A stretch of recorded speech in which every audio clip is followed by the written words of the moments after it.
precisam autorizar aí a permanência na gravação. Pode ir lá, Fê.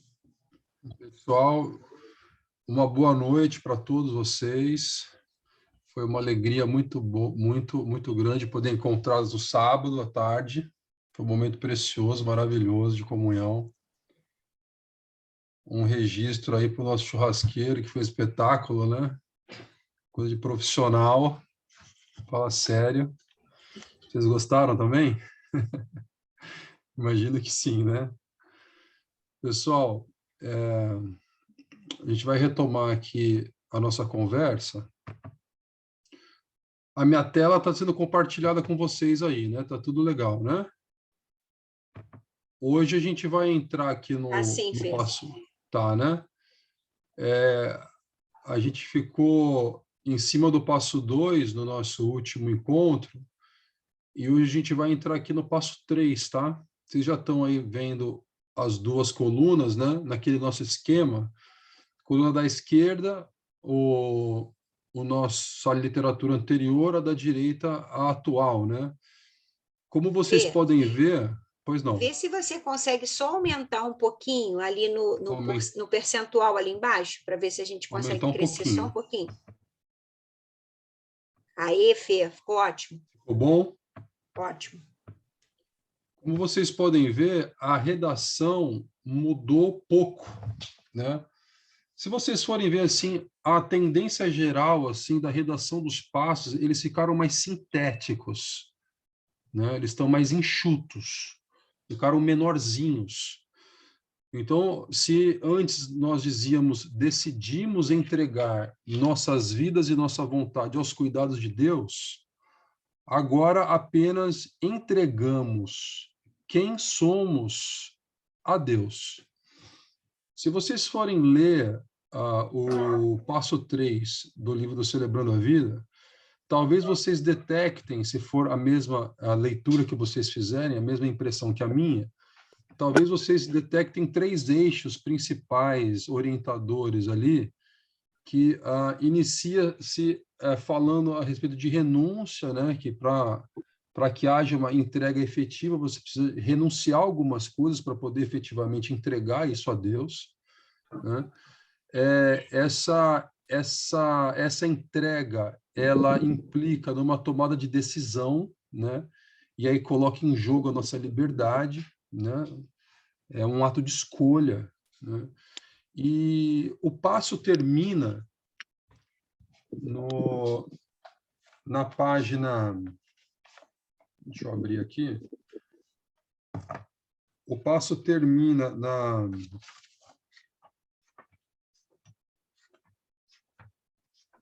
na página 71 do livrinho, de novo, né, do Celebrando a Vida, falando a respeito da identidade, né? Diz o seguinte: nasce então, em meio a toda a nossa miséria, nasce então a consciência da nossa mais nova e verdadeira identidade. E aí lá no final diz: a verdade de sermos os filhos amados de Deus, embora pecadores.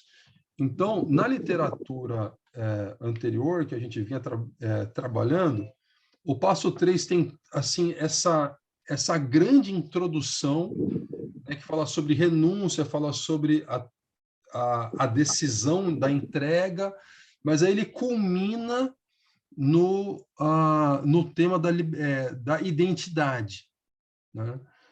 Agora, o que acontece? Essencialmente falando, se vocês se lembrarem, no passo 1, a gente detecta um problema pontual. Eu estou falando do livro do Celebrando a Vida, tá? No passo 1, a gente detecta um problema pontual. No passo 2, a gente compreende que a resolução deste problema pontual vai demandar de nossa parte, né, uma reestruturação da totalidade de quem nós somos, a devolução da sanidade, da saúde em sentido total, em sentido integral, né? E aí o passo 3, então, vai localizar de onde, então, vai se iniciar esse processo restaurador. De onde que ele começa? Né? Se no passo 1 a gente identificou o ponto problemático, no passo 2 a gente compreendeu que para resolver esse ponto problemático a gente precisa mexer no conjunto, no todo de quem nós somos. Né? O passo 3, então nós vamos começar da onde? Né? E o próprio passo 3 responde, né? Da onde? Da nossa identidade. Sem a gente refundar a nossa identidade profunda, a gente vai estar começando pelo telhado, a gente vai estar começando pelas paredes, a gente não vai estar começando pelo fundamento. Então, vocês veem que o nosso trabalho anterior já se desenvolvia a partir desse registro. Mas, se vocês forem ler o passo 3, vocês vão ver que nós dedicamos para o assunto identidade, que é praticamente a essência do passo 3, nós dedicamos só o parágrafo final. O parágrafo final. Então, é onde o passo culmina, mas não dá tempo, praticamente, de você trabalhar essa noção com a profundidade que ela exigiria ser trabalhada. Né? Então, o que nós fizemos agora? A gente foi logo para o coração da coisa. Né? O passo 3, ele perde um pouco essas noções introdutórias de decidimos, né? Porque já está dada, desde o começo do programa, se vocês se lembrarem, né? Que nós somos seres altamente complexos. E uma das dimensões da nossa complexidade é a liberdade. Então, nós somos livres, nós não somos máquinas, né? Nós não somos algo, nós somos alguém, né? E alguém se autodetermina, escolhe, decide, né? Se orienta a partir dessa decisão, dessa tomada de decisão. Então, o decidir fazer não é algo próprio apenas do passo 3, é algo próprio de todos os passos, porque é próprio do humano. Né? Por isso nós eliminamos a palavra decidimos, porque ela está dada desde sempre. Né? Não é preciso fazer menção a ela. Né? Porque se fosse preciso fazer menção à decisão do ser humano, ela deveria contar a rigor de todos os passos, né? Porque todos eles estão sendo dados a partir de uma participação humana, da liberdade humana, né? Do comprometimento humano para isso. Então, a gente tirou decidimos, ficamos só com entregamos. Antes dizia nossas vidas e nossa vontade, né? Essas noções elas ficaram um pouco assim confusas, porque assim a vida é tudo que somos, né? E a vontade está dentro de tudo que somos. Então seria como dizer assim: entregamos a parte e o todo e a parte, né? E aos cuidados de Deus, né? Agora ficou apenas entregamos quem somos, né? Esse quem somos já coloca a bola pronta para chutar, né? Porque se o passo 3 tem como essência, né, a nossa chamada, a chamada da nossa da recuperação, para que a gente refunde um senso profundo de identidade de quem nós somos, né? E aqui que vai ser colocado, né, quem nós somos, né? Nós somos os filhos amados de Deus, né? Se essa é a raiz de compreensão do passo, então ela já vem colocada desde a sua redação, para que a gente não tenha que fazer um caminho muito longo e sinuoso no texto, no corpo do texto, até chegar a isso. Então, nós já chegamos a isso na redação do próprio passo. Entregamos quem somos, nos entregamos, vamos dizer assim, identitariamente, né? Quem nós somos, né? E não se trata de algo, não se trata de um o quê, não se trata de um objeto, não se trata de um isso, se trata de um quem, se trata de uma pessoa, né? Nós entregamos quem nós somos, né? A integralidade do nosso ser a partir da nossa pessoalidade, da nossa matriz mais profunda, que é a pessoalidade, nós entregamos quem nós somos a Deus, né? Então, agora o passo ficou com essa redação mais sintética, mais enxuta e, ao mesmo tempo, alcança mais rapidamente aquilo que o passo quer comunicar, né? Porque já está dado na sua própria redação. Antes de desenvolver um pouco o conteúdo mais pormenorizado do passo 3, eu gostaria de convidar vocês a verem uns esqueminhas assim muito simplificados, muito assim tranquilinhos, que vocês já devem estar aí acompanhando comigo na tela, né? Eu não sei se eu já tinha mostrado para vocês assim um esquema visual da condição humana. Eu já tinha mostrado esse esqueminha para vocês? Não, Fê. Não.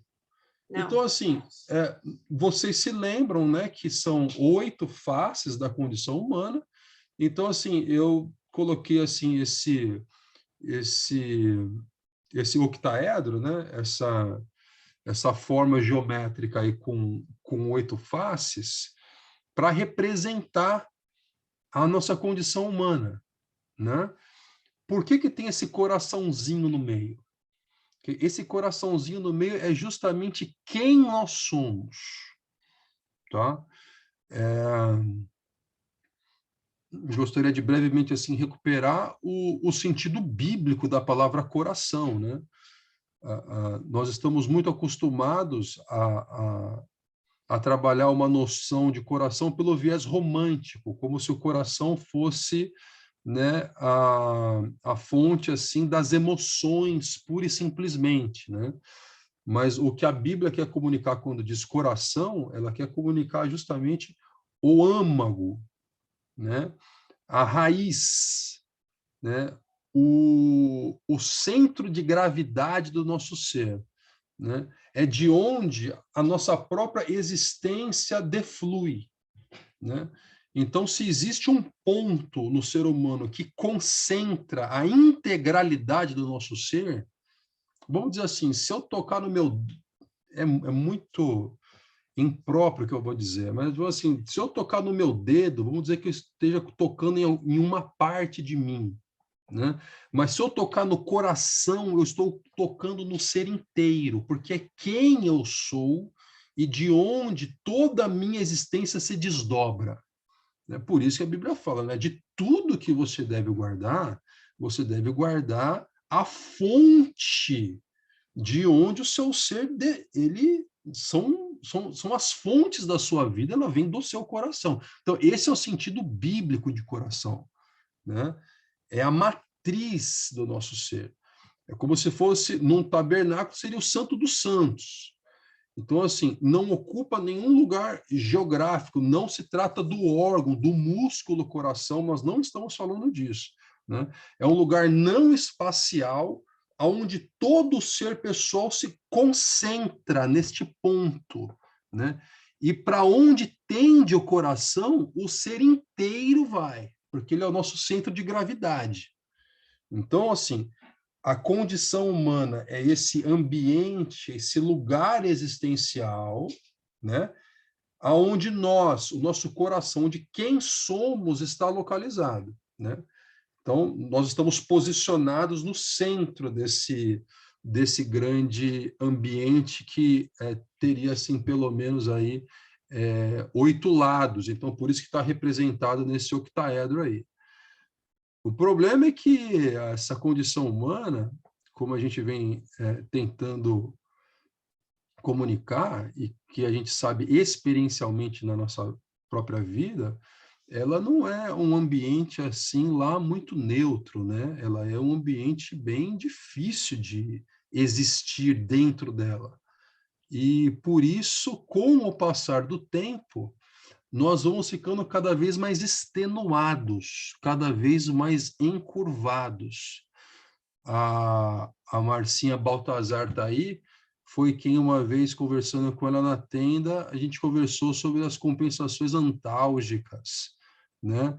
Então, assim, como é muito agônico, como é muito doloroso viver dentro dessa condição humana, né, de 8 lados complicados que nos interrogam, por isso esses pontos de interrogação nos demandam, nos exigem, fazem sempre solicitações sobre nós.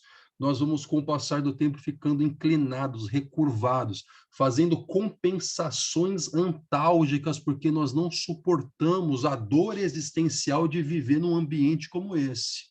Então, nós vamos ficando cada vez mais inclinados, mais encurvados, né? O caráter vai ficando cada vez mais contorcido, vamos fazendo contorcionismo, vamos fazendo o que a gente pode, a gente vai vivendo do jeito que dá, vamos tocando em frente do jeito que a gente consegue fazer para a gente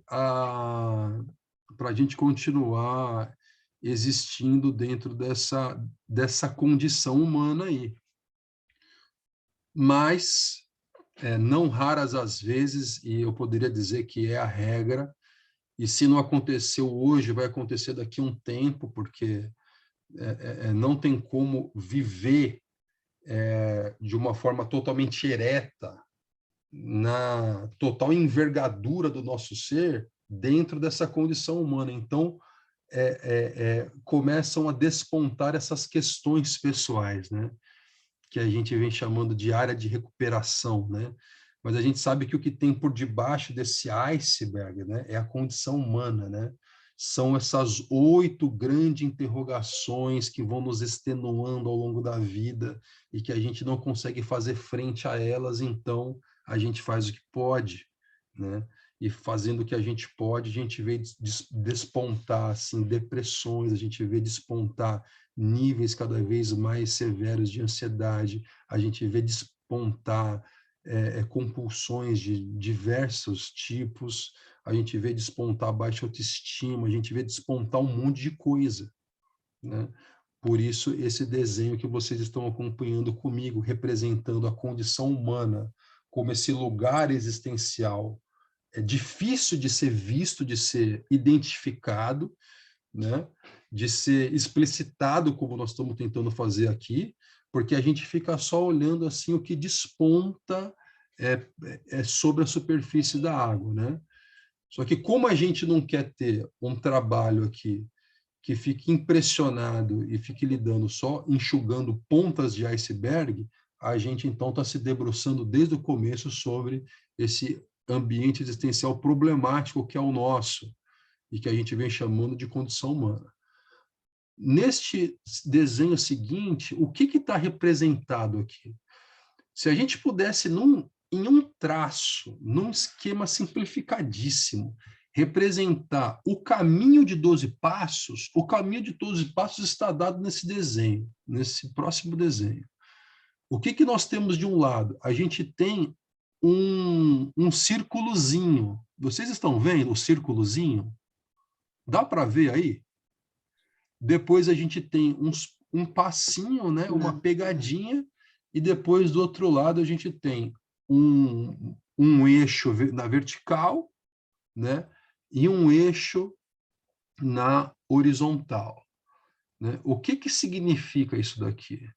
Significa o seguinte, gente, que os 12 passos pretendem nos transportar metamorficamente, ou seja, transformativamente, quer nos transportar de um lugar de ser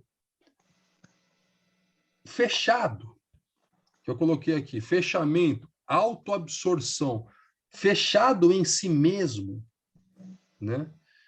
Um ser que não tem verdadeira transcendência, ele não tem verdadeiramente uma saída desse mesmo para encontro com a alteridade. Ele não tem, porque ele está fechado, blindado em si mesmo. Se quisesse colocar assim, sem rigor técnico, né? numa gramática psicanalítica, a gente diria assim, é o ser assim que está fechado narcisicamente. Gente, vocês conseguem perceber que quando a gente está vivendo o drama das nossas questões pessoais, nós estamos totalmente absorvidos em nós mesmos, que tem um perdimento do mundo, que nós ficamos sem o outro, sem o mundo. Eu não sei se alguém já teve aqui a experiência, por exemplo, de uma depressão profunda, uma depressão radical, profunda mesmo. Quando nós estamos assim radicalmente deprimidos, uma das maiores agonias que existe na depressão é a impossibilidade de se esquecer de si. Você não consegue. Você está sempre de frente consigo mesmo, né? Imagine, então, assim, por exemplo, um vício de uma dependência química, por exemplo. Enquanto esse ciclo do vício, do uso, ele vai ficando cada vez mais estreito, cada vez mais fechado, a pessoa passa a viver praticamente assim num curto-circuito do eu consigo mesmo. É ela e a compulsão. Não existe mais alteridade. As outras pessoas, por exemplo, acabam se tornando apenas meios instrumentalizados para que eu consiga perpetuar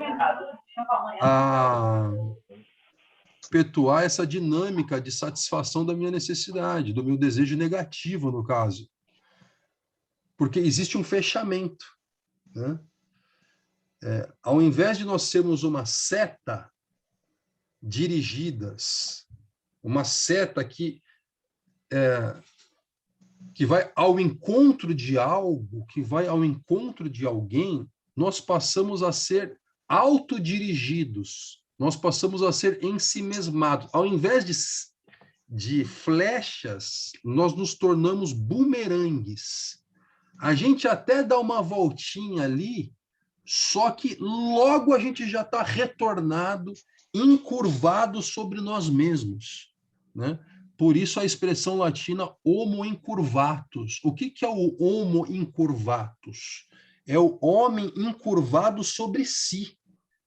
Imagina uma vírgula. Entende? A imagem é como se a pessoa tivesse autoabsorvida. Ela perde vamos dizer assim, ela perde a pessoalidade, porque é próprio do ser pessoa a capacidade de encontrar com algo que não é você mesmo, que é o outro. Então, o que acontece? Perceba bem. O que acontece dentro do ambiente da condição humana? Como nós não suportamos viver dentro desta condição humana tal como nos é dada, nós vamos nos extenuando e vamos ficando cada vez mais encurvados dentro dela. Até que aparecem pontos mais críticos de dificuldade em situações limites, como áreas de recuperação, onde aí a gente percebe que há um estrangulamento mesmo da nossa liberdade e da nossa capacidade de nos orientarmos para algo que esteja além de nós. Então, nós ficamos assim, fechados, encalacrados, como se fosse uma ostra fechada, autoabsorvidos, ensimesmados, né? Num giro narcísico tão forte que há um curto-circuito do eu com o self, uma coisa que não sai, se fecha. Então, a gente quer sair desse ponto, e não precisa estar neste ponto do homo incurvatus no sentido absoluto, né? Mas a gente quer sair neste ponto em que cada um está em um ponto, mas nós queremos sair neste ponto de fechamento ou relativo fechamento, de falsas transcendências, né? De pseudo saídas de si para encontros com a alteridade, né? E nós queremos fazer uma viagem, por isso que tem esse passinho, uma viagem peregrina, né? Uma viagem de transformação pessoal que nos leve, que nos devolva a uma plenitude no sentido pessoal. E a plenitude no sentido pessoal significa exatamente isso: abertura, tanto no eixo vertical, né? Abertura para o encontro com Deus, né? A relação com o totalmente outro, com o sagrado, com o divino, né? Quanto também a abertura para uma experiência de outramento no sentido da horizontalidade, com os outros, né? E também com a criação, com a natureza, né? Então, assim, a gente quer sair de um ponto, de um giro narcísico fechado, e nós queremos caminhar peregrina e transformativamente até irmos atingindo níveis cada vez mais planificadores da nossa pessoalidade, da nossa realização como seres pessoais. Você fala, Felipe, mas assim, você fala ser pessoal, mas o que era esse negócio de ser pessoal mesmo? Vamos lembrar. Vamos lembrar. Olha aqui, ó. Ponto 1. Ser humano, se a gente for na Bíblia, já lá no capítulo 1 de Gênesis, ser humano o que é? Não é imagem e semelhança de Deus? Imagem e semelhança de Deus, né? Vamos falar, é Deus. Como é que é Deus? Aqui está aqui, ó. Deus, ele é absoluto. Eu coloquei infinito, mas pode colocar absoluto, eterno, absoluto. O Deus é pessoal. O Deus cristão é um Deus pessoal. Ele criou o ser humano à sua imagem e semelhança. Mas imagem e semelhança de qual dessas duas categorias aqui? Ele nos criou absolutos e infinitos também? É nisso que nós nos assemelhamos a Deus? Não. Ele é infinito. Nós somos finitos.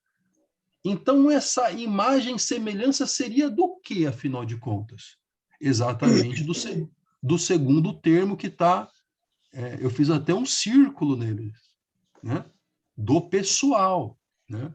No que o ser humano é semelhante ao divino? Olha lá, na pessoalidade. Então, a pessoalidade é o registro que nos faz parecidos com Deus. Se nós somos parecidos com Deus em algo, é por nós sermos seres pessoais, né? E como é que é a pessoalidade de Deus, como a gente aprende? A pessoalidade de Deus é uma pessoalidade que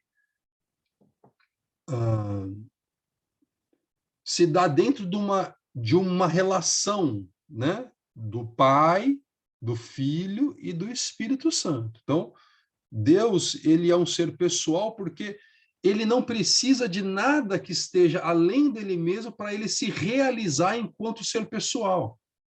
Porque essa experiência que eu estou falando de transcendência, de encontro com o outro, de ir além de si, Deus consegue fazer tudo isso dentro dele mesmo, né? Porque existe um encontro do Pai com o Filho, do Filho com o Pai, do Pai com o Espírito, do Espírito com o Pai, do Espírito com o Filho, do Filho com o Espírito.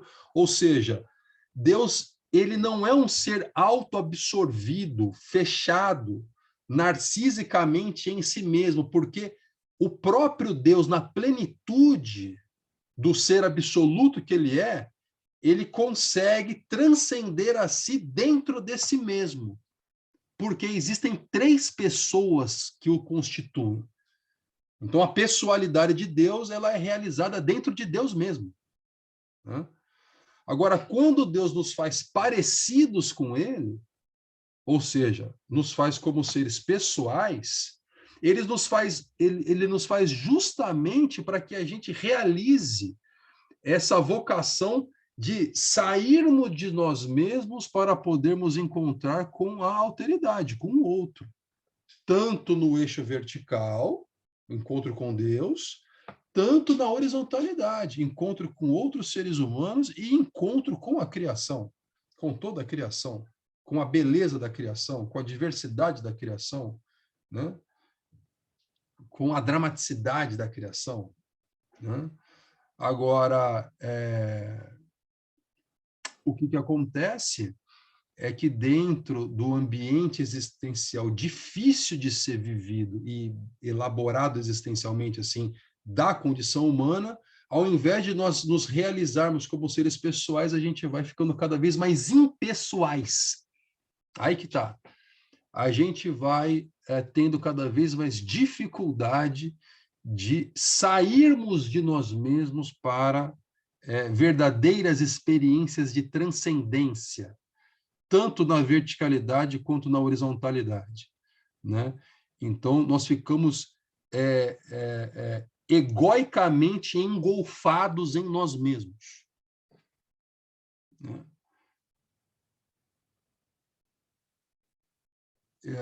Eu fiz essa breve assim, consideração esquemática nesses desenhos, tanto da condição humana, né, quanto do que seria assim, a representação visual bem simplificada do que seriam os 12 passos, né? O que se pretende realizar com esses 12 passos, mas como a gente havia dito de início, o nosso alvo aqui é trabalhar um pouco mais de perto o terceiro passo.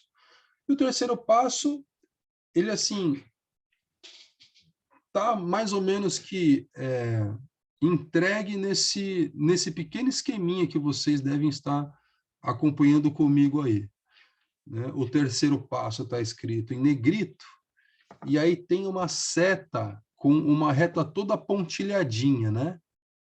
Então, essa seta pontilhada, é o caminho, é o percurso que nós faremos no terceiro passo. Então, que caminho é esse, né? Vocês observam que tem um primeiro momento chamado de dependência negativa, depois do meio tem a entrega, e depois do segundo momento tem a dependência positiva. Lá embaixo, né, como uma chave englobando tudo isso daí, tem a dependência de Deus. Então, o que quer dizer isso? O que significa isso? Significa que o passo 3, ele quer que a gente tenha uma abertura experiencial nesse sentido.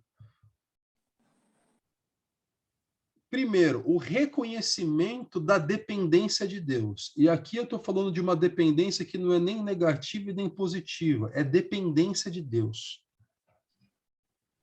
Não existe absolutamente nada que não dependa de Deus. Essa é a primeira consciência do passo 3, terceiro passo, né?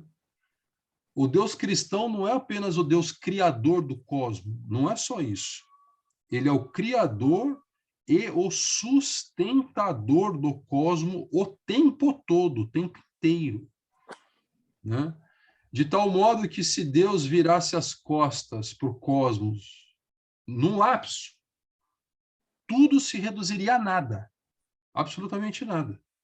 Porque tudo está a todo tempo suportado pela graça de Deus. Então, a graça de Deus, ela suporta tudo a todo tempo, para que continue existindo.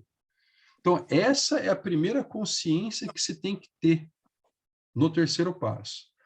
Mas o que acontece?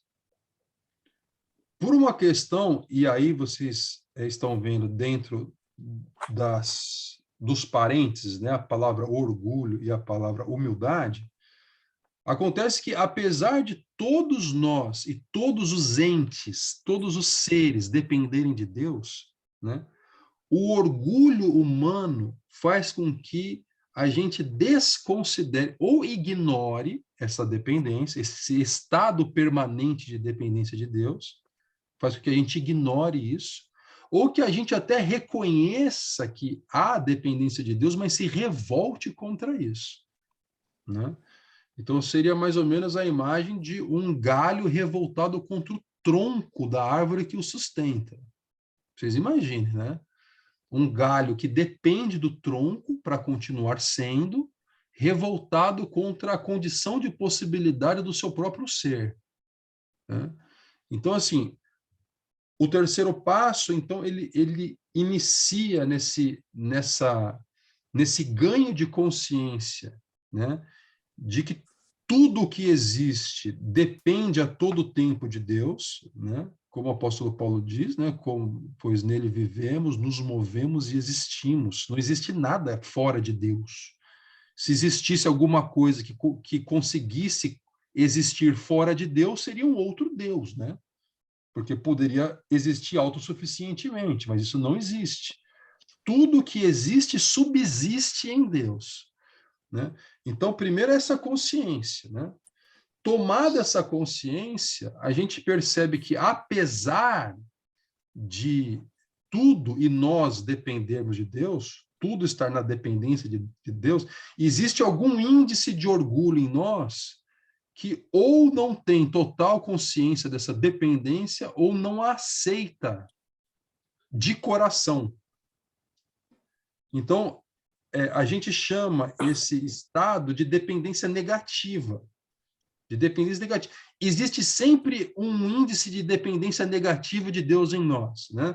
E existe sempre a possibilidade de nós entregarmos quem somos a Deus. E no próximo encontro a gente vai falar assim praticamente só deste ponto, do quem somos, do coração, da identidade. Mas existe sempre a possibilidade de entregarmos quem somos a Deus para que essa dependência mude qualitativamente do negativo para o positivo. Não é que Deus muda em relação a nós, porque Deus é desde sempre amor. Deus não é uma coisa e deixa de ser, e começa a ser outra, e é volúvel. Não, Deus é amor desde sempre. Embora Deus permaneça sempre sendo quem Ele é, nós nos dispomos em relação a Ele negativa ou positivamente. É mais ou menos uma metáfora que a gente poderia fazer em relação à água. A água é sempre a mesma, a água. Só que você pode se afogar na água ou você pode boiar na água. Mas o fato de se afogar ou boiar depende mais de uma orientação do seu ser que se dispõe em relação a Deus, num sentido ou no outro sentido, orgulhosamente ou humildemente. Então, o passo 3, não sei se vocês lembram que no passo 2, na conversa sobre plenitude, sobre felicidade, a gente disse que as respostas que nós tínhamos que dar à condição humana estavam além da nossa capacidade de ser, né?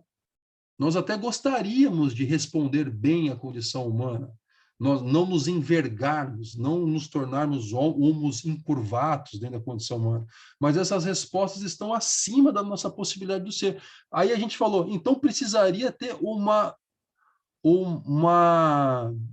passar por uma mudança assim metamórfica, como se fosse de uma lagarta para uma borboleta, alguma coisa assim, né?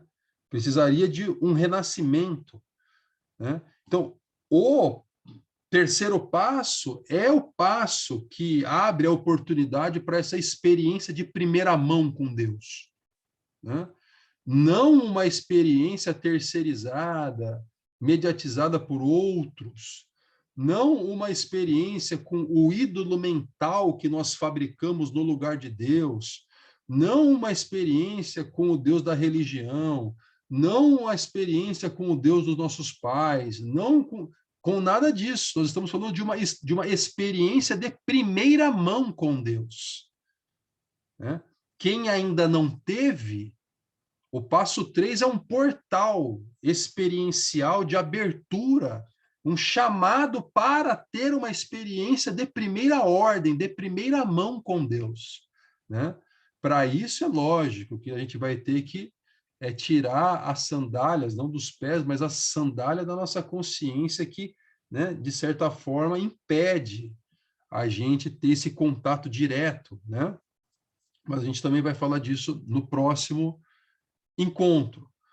Mas aqueles que já tiveram uma experiência de primeira ordem, de primeira mão com Deus, estão convidados no passo 3 a fazer uma transmutação de uma dependência que não é toda negativa, mas é uma dependência menos positiva para uma dependência mais positiva. É sempre possível, né, nos humildarmos mais. Nesse jogo entre orgulho e humildade, né, nessa dinâmica que nos compõe a todos, não existe uma pessoa que seja 100% orgulhosa nem 100% humilde. Não existe isso.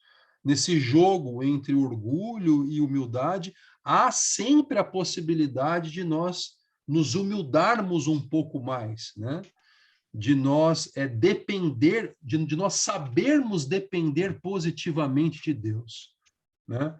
Então, esse que seria o deslocamento existencial do passo 3, nesse pontilhado, né? Levando de uma dependência mais negativa.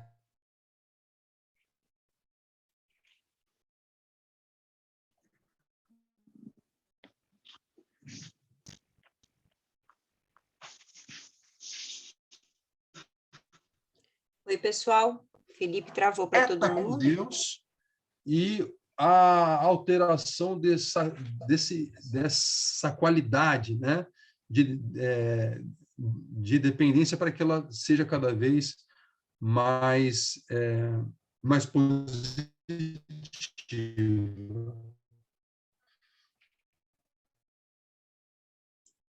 Está falhando. Está falhando aqui também. Aliás, parou, né? O Felipe deu uma travadinha, mas ele vai voltar já já, meninas. Vamos esperar só um pouquinho para ele poder retomar. Fê, você travou aí. Oi. E a gente te perdeu. Não, agora acabou já, Rô. Não, mas termina a tua frase, porque a gente não conseguiu concluir aí essa parte finalzinha, Fê. Ficou travado uns 2 minutinhos aí, seu. Desde quando, hein? Então, aí você estava falando sobre essa relação aí do terceiro passo, nessa colocação da... Deixa eu... Então, Tenta assim, subir só um pouquinho o PowerPoint, para eu poder ver o que está embaixo, para eu poder te dizer. O PowerPoint não, perdão, a folha. Se humilharmos mais a Deus. Isso aí, dessa relação de humilhação com Deus aí nessa dependência. Sim, mas assim, eu acho que basicamente é isso. A gente caminhou bem para uma primeira aproximação do passo 3, acho que a gente foi bem.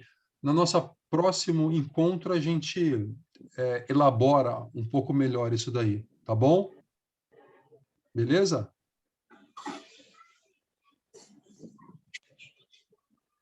Tudo bem?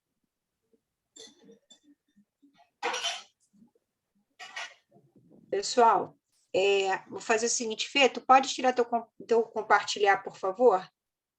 Aham. A gente... Tem alguém com áudio aberto?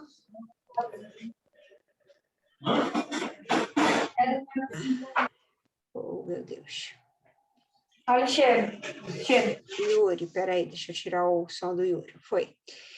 A gente vai abrir para perguntas daqui a pouquinho, mas deixa só eu terminar aqui a parte do nosso relacionamento com profundidade com Deus, e aí a gente abre para as perguntas, ok? Vocês podem ir anotando as perguntas, o que vocês ficaram com dúvidas, e aí a gente volta, tá, Fê? Não vou demorar aqui, não. Deixa só eu abrir aqui para conseguir compartilhar com vocês.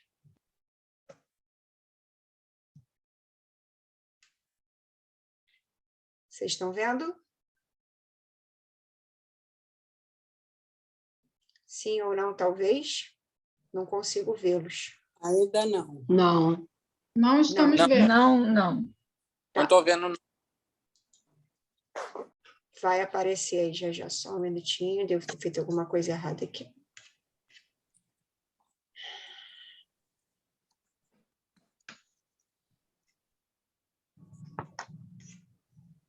Estava tentando aceitar. Apareceu? Agora foi. Apareceu. Ok, Roberta. É só que tem alguém aqui esperando para entrar e eu não estou conseguindo ver a pessoa.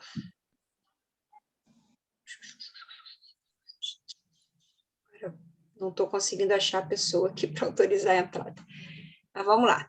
Vocês estão vendo? Então tá bom. Nós estamos no nosso treinamento do Celebrando a Vida, né? Esse treinamento de liderança. O Fê trabalhou com vocês o passo 2 e hoje o passo 2 e 3, e o ponto na profundidade com Deus é o povo de Deus e a constância e a perseverança. E aí, nesse ponto em que a gente trabalha a profundidade com Deus, a gente começa falando do povo de Deus. E é curioso porque, se nós observarmos os links que o Espírito Santo faz, o Felipe começou falando sobre identidade, né? Ele começou hoje no passo 2 falando sobre essa identidade, e aí ela faz parte aqui do nosso conteúdo quando a gente fala de povo de Deus. O primeiro ponto que eu queria destacar para vocês é o seguinte: quais são os povos que nós temos na Bíblia? Basicamente, eu não estou falando ali dentro de uma visão geográfica, mas sim numa visão de transmissão de mensagem. Nós tínhamos 3 povos na Bíblia, em relação ao Novo Testamento: os judeus, os gentios e os cristãos. Os judeus, povo escolhido de Deus, aquele povo que o Velho Testamento havia sido escrito por eles como nação santa, certo? E aí, muitos dos judeus reteram as informações em relação ao Messias e não aceitaram Jesus como o seu Salvador. Os segundos são os gentios, aqueles que não tinham uma aceitação clássica do que seria o cristianismo ou o judaísmo, e eles adoravam outros deuses ou não adoravam a nada, e, efetivamente, o povo cristão, no Novo Testamento, que vem reconhecendo a Jesus como seu Salvador. E aí, nessa relação dos povos, a gente começa a ter uma relação de identidade. Qual seria a nossa identidade cristã? Qual seria essa relação de sermos cristãos e o que isso nos faz, né? Nos torna numa posição diferenciada do mundo? Ser cristão é aceitar Jesus como Salvador, mas esse é só o início da caminhada, né? O batismo é só a porta de começo, e a gente tem todo um processo, toda uma caminhada nessa construção, nesse processo de santificação que a gente deseja, ou pelo menos deveria desejar, viver na Terra para efetivamente ser cristão através das atitudes. No nosso encontro passado, a gente falou muito sobre obediência e renúncia. E quando a gente fala sobre obediência e renúncia, a gente conversa sobre essa relação. Deixa eu ver se melhora aqui um pouquinho. Estão me ouvindo? Marcinha, está me ouvindo? Ok, obrigada. E nessa relação de ser cristão, a gente precisa colocar em prática aquilo que a gente sabe que tem que obedecer. Então, o obedecer não é só o conhecer da palavra, a obediência vem do praticar, do executar, do viver a palavra de Deus. E por isso eu tenho que renunciar. Então, a nossa identidade cristã nos faz ser diferentes, nos coloca numa posição diferenciada do mundo, porque nós não somos mais iguais a todas as pessoas do mundo que não são cristãos, que não reconhecem a Jesus. E quando a gente olha para um cristão muito parecido com uma pessoa do mundo, ou um cristão que em nada mudou, é porque ele ainda não deve ter tido uma experiência real com Deus, ou se teve essa experiência real, está vivendo um momento de esfriamento ou de distanciamento. Porque, por mais que ele se declare, a vida dele em Cristo o diferencia das coisas do mundo, das escolhas do mundo. Então, se eu posso ser honesto e eu escolho ser desonesto, possivelmente eu estou aí caminhando por uma visão que eu estou mais próximo do mundo do que da minha criatura nova, da minha nova identidade em Cristo, que é buscar a honestidade, porque assim nos ensina a palavra de Deus. E de qual Deus somos povo? É importante a gente perceber isso, de qual Deus somos povo. Por quê? O nosso Deus é o Deus que tem essa identidade de triuno, né? Essa pessoa dividida em três, como Deus Pai, Deus Filho e Deus Espírito Santo, e o Filho de Deus é Jesus Cristo. E o que mais a gente escuta aí, hoje mesmo eu ouvi sobre isso, conversando com uma pessoa cristã, porque Deus é um só. Que Deus é esse um só? Quem é o seu Deus um só? Né? Porque se o meu Deus é o mesmo Deus de todas as outras crenças religiosas, tem alguma coisa errada.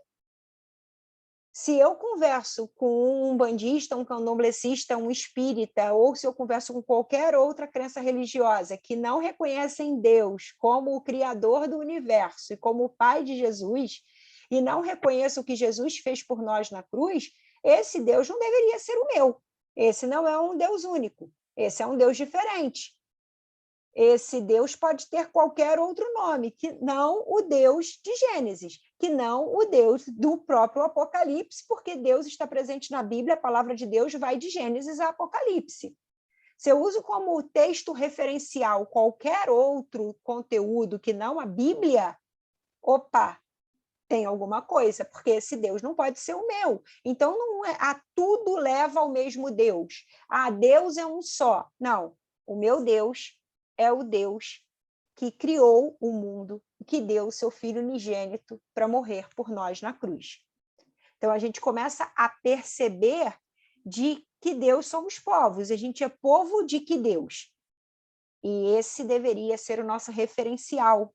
A palavra em 1 Pedro 2,9 diz: vocês, porém, são geração eleita, sacerdócio real, nação santa, povo exclusivo de Deus, para anunciar as grandezas daquele que os chamou das trevas para a sua maravilhosa luz.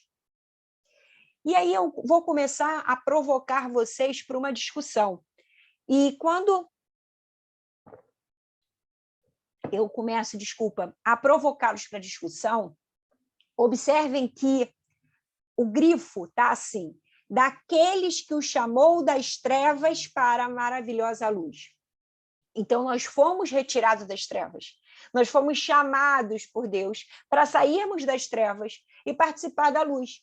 Então, se tudo que está nas trevas continua nos agradando, opa, alguma coisa está errada.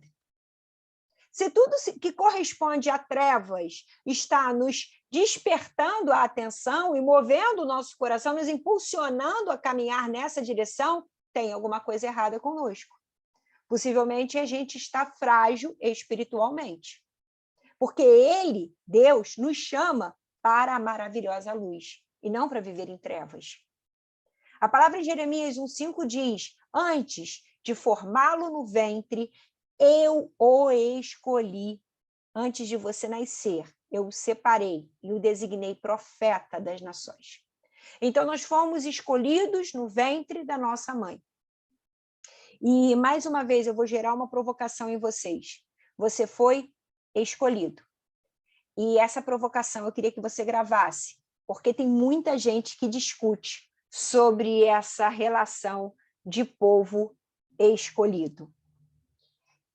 Ainda João 15,19 diz: se vocês pertencem ao mundo, ele os amaria como se fosse dele. Todavia, vocês não são do mundo, mas eu o escolhi, tirando-os do mundo, por isso o mundo os odeia. Quando a gente começa a entender o texto de João 15,19, começa a entender que nós somos um povo em que a nossa cidadania não está mais relacionada com o mundo, mas sim com essa nação celestial, com esse lugar, essa cidade no céu que nós temos por direito. Essa cidadania celestial, ela nos diferencia das coisas do mundo e nos faz perceber a cada novo tempo que a gente pode ser um indivíduo diferenciado na Terra e fazer a diferença na vida daqueles que não conhecem ao Senhor. Só que Ele nos escolheu. E mais uma vez eu friso, mas eu os escolhi. Colossenses 3,12 diz, portanto, como povo escolhido de Deus, santo e amado, revistam-se de profunda compaixão, bondade, humildade, mansidão e paciência. Epa, como povo escolhido de Deus, santo e amado, nós vamos nos revestir de compaixão. Precisamos desenvolver a compaixão. A cada novo tempo, essa desenvoltura com a compaixão faz parte de uma vida cristã. Como olhamos a guerra? Estamos tendo uma guerra entre a Rússia e a Ucrânia, e o espaço aéreo da Ucrânia não está sendo fechado, e eles precisam abater os aviões para que os caças russos não cheguem até ele. E qual é a sua posição? Mate a todos? Deixe o espaço aéreo aberto? A Ucrânia merece sofrer o que está sofrendo? Como está o nosso olhar de compaixão? Lembro do culto de ontem, pastor Wander fazendo uma referência exatamente aos missionários que estão no local e como eles têm se posicionado diante de uma vida em Cristo, tentando fazer a diferença. Isso é compaixão. E a gente precisa aprender a desenvolver isso mesmo em meio a uma guerra, mesmo em meio a dificuldade, mesmo em meio a uma pandemia que acabamos de viver há tão pouco tempo. Como ter esse olhar de compaixão?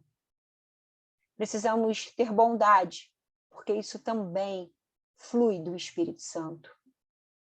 Humildade, ser humilde a cada novo tempo. Eu estou falando num grupo de facilitadores que estarão na posição de líderes e colíderes dentro do Celebrando a Vida. Essa referência te rouba a humildade? Essa posição de facilitador te coloca numa posição de vaidade, de orgulho? Te distancia do que Deus gostaria que você fosse efetivamente? Opa, eu preciso rever isso. Porque eu preciso resguardar a minha humildade. A mansidão, a paciência. E quantos de nós erramos em relação à mansidão, à falta de paciência? E quantos de nós precisamos trabalhar dia a dia para poder refazer esse entendimento em nós? Exercitar a mansidão, exercitar a paciência. Isso porque somos povo de Deus. Pois vocês são povo consagrado ao Senhor, o seu Deus, dentre todos os povos da face da terra. O Senhor os escolheu para serem o seu tesouro pessoal. Epa, nós somos tesouro especial de Deus, mas o Senhor os escolheu. Novamente, nós somos escolhidos por Deus. Hebreus 1,9 diz, amas a justiça e odeias a iniquidade? Por isso, Deus, o teu Deus, escolheu-te dentre os teus companheiros, ungindo-te com óleo de alegria. Mais uma vez, você é um escolhido como povo de Deus. E a provocação vem no seguinte, e quem não conhece a Deus? E quem não tem a oportunidade de se tornar um cristão? Ele não foi escolhido? Essa é uma provocação. Esse é um pensamento que a gente pode desenvolver a qualquer momento aqui na nossa linha de discussão sobre a temática de ser povo ou não de Deus. Porque se você é povo de Deus, você foi escolhido por Ele. E você precisa entender a responsabilidade de ter sido escolhido entre tantos. Mas por que escolheu a mim e não ao irmão que estava do lado? Não sei. Essa é a soberania de Deus. Essa resposta talvez eu só descubra no céu. Mas se você está aqui como líder, como facilitador do Celebrando a Vida, saiba que você foi escolhido por Deus para assumir essa posição. Você não está aqui por acaso. Você não está aqui para tampar buraco. Você não está aqui porque não tinha que estar, mas aí calhou de acontecer. Você não está aqui porque não deveria. Você está aqui porque você foi escolhido. Dentre tantos, você foi escolhido. Toma posse disso, porque isso fará toda a diferença na sua relação com o seu grupo, esse ciclo. E o que Deus faz a seu povo? Como nação santa, como povo eleito, como povo escolhido de Deus, o Senhor dará força ao seu povo. O Senhor abençoará o seu povo com paz. Salmo 29:11. Você anda precisando de paz? largar a mão da sua ansiedade, do que te causa angústia ao coração.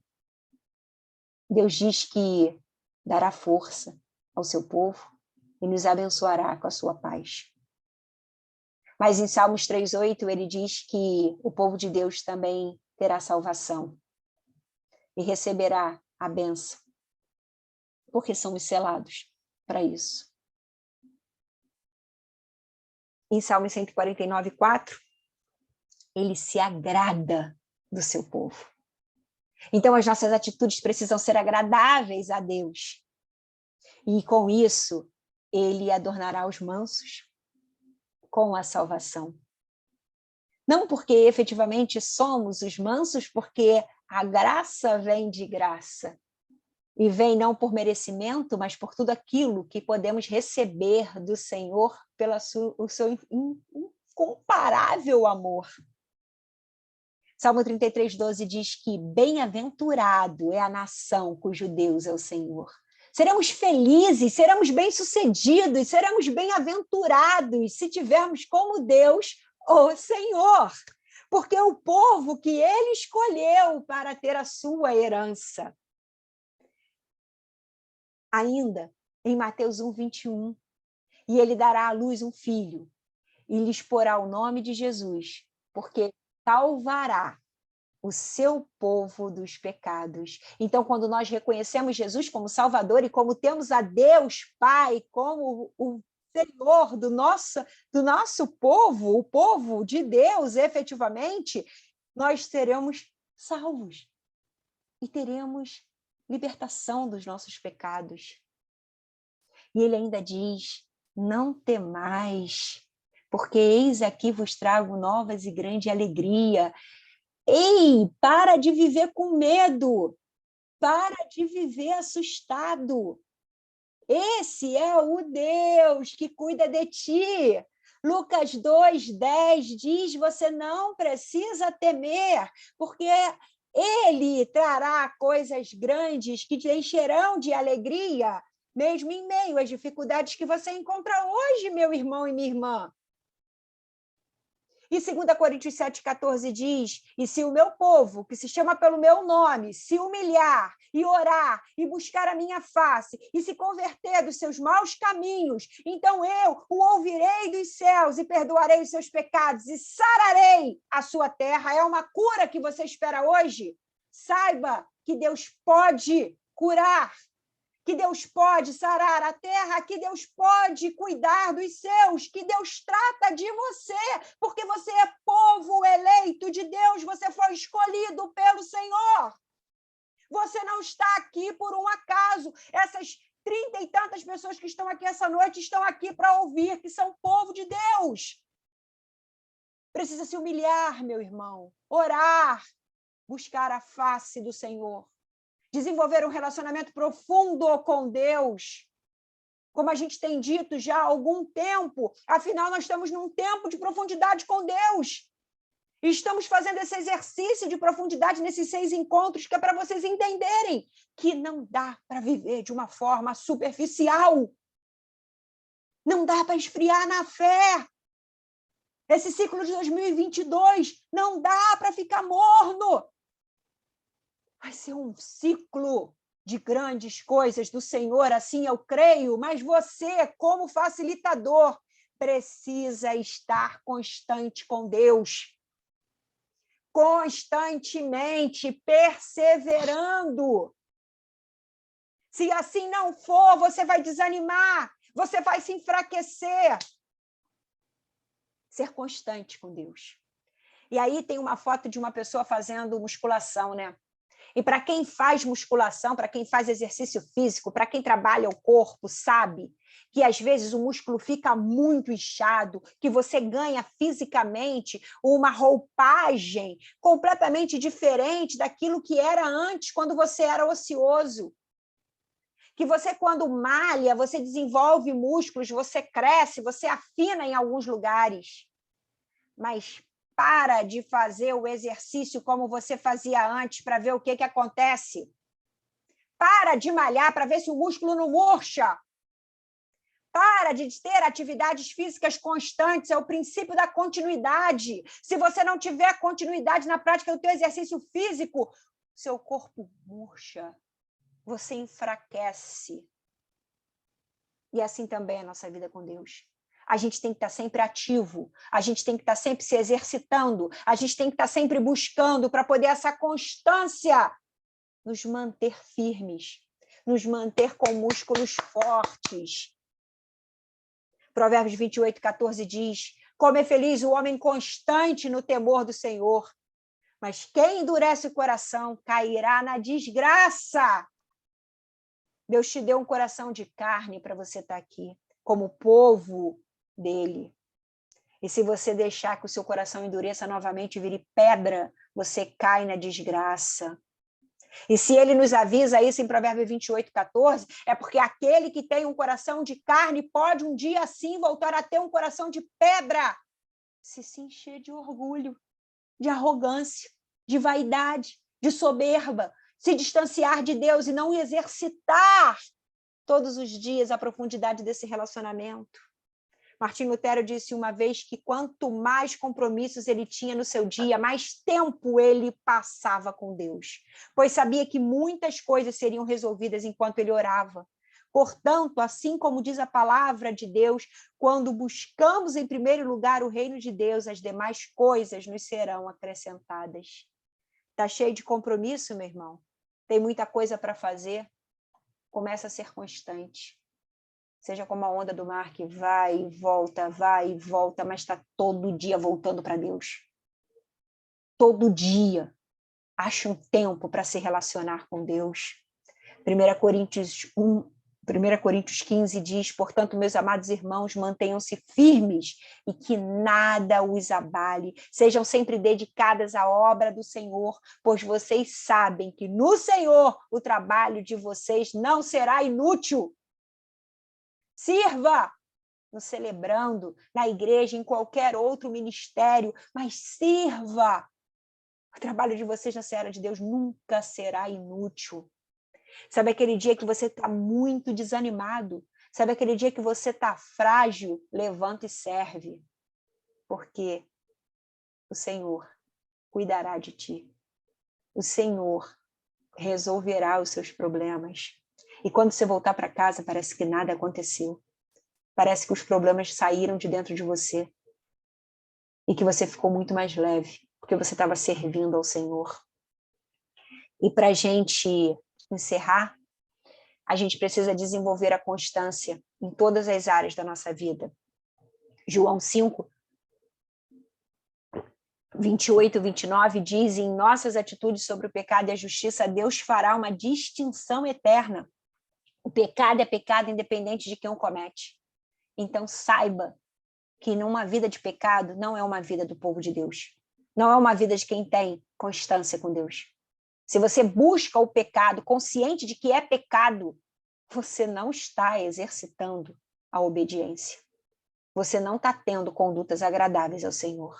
E Ele sabe que você está fazendo, porque dele nada se esconde. Em nossa determinação de servir a Deus, não servimos de vez em quando ou apenas quando nos sentimos animados. Precisamos ser constantes no servir. Eu não vou lá no grupo de passos não, porque hoje eu estou cansada. Mas eu não vou no grupo de passos não, porque hoje eu vou fazer compras. Eu não vou no grupo de passos hoje não, porque hoje eu não sirvo para nada. Ei, você foi escolhido por Deus. Tome posse disso. Seja constante. Desenvolva um relacionamento constante e perseverante com Deus e com o seu reino. Afinal, Ele colocou responsabilidade nas suas mãos. Na instrução e disciplina dos nossos filhos, Efésios 6:4, pais precisam estabelecer limites bem definidos e ajudar os filhos a aprenderem a viver conforme os princípios de Deus. Seja exemplo na sua casa. Seja para os seus filhos, para os seus sobrinhos, para os seus irmãos, para a sua mãe, para o seu pai, se eles não conhecem a Jesus como você conhece. Seja exemplo de Deus na sua casa. Tenha atitudes de um cristão. E eles conhecerão Deus através das suas atitudes. O 4 diz: no compromisso de casamento. Quando eu me casei, prometi amar e ser fiel durante toda a vida. Preciso ser constante nesse compromisso. Construímos uma aliança nos casamentos. Algumas pessoas aqui, como eu, enfrentamos o divórcio. Foi doloroso, doeu. Mas a nossa aliança com Deus é uma aliança que não precisa se quebrar nunca. Porque pode nos faltar qualquer coisa, mas Deus nunca nos faltará. E com Ele, tudo mais, Ele complementa. Só que a gente tem que aprender a confiar nele. E a última, em palavra, o discípulo de Cristo fala a verdade sempre. Mateus 5:37 e Efésios 4:25. Vamos parar de dar o nosso santo jeitinho brasileiro que nos afasta do cuidado de Deus, que nos impede de ter percepção clara do que Deus quer das nossas vidas. Precisamos nos movimentar na direção do que Cristo nos chamou para ser. E nós fomos chamados para ser povo de Deus, escolhido por Ele.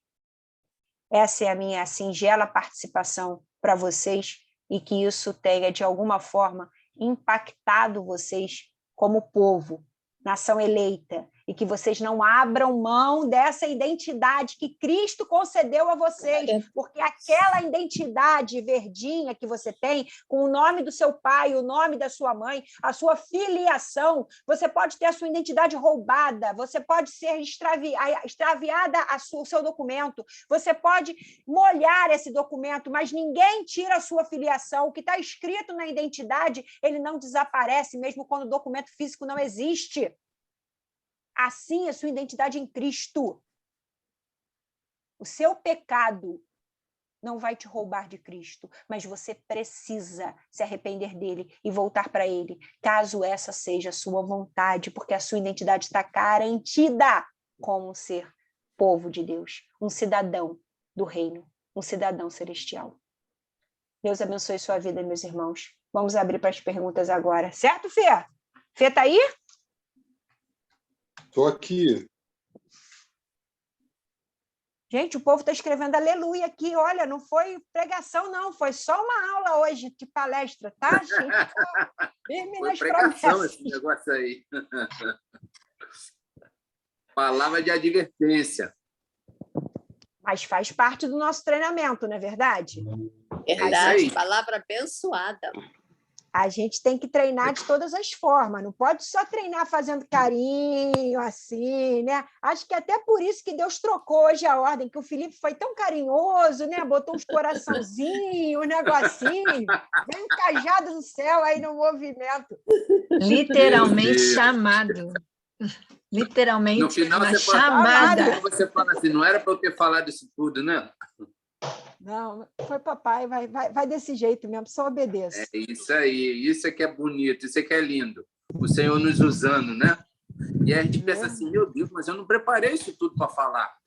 Mas o Senhor vai nos tomando de uma tal forma e vai nos usando, porque tinha alguém precisando ouvir. E esse alguém está bem alerta agora, está bem acordado.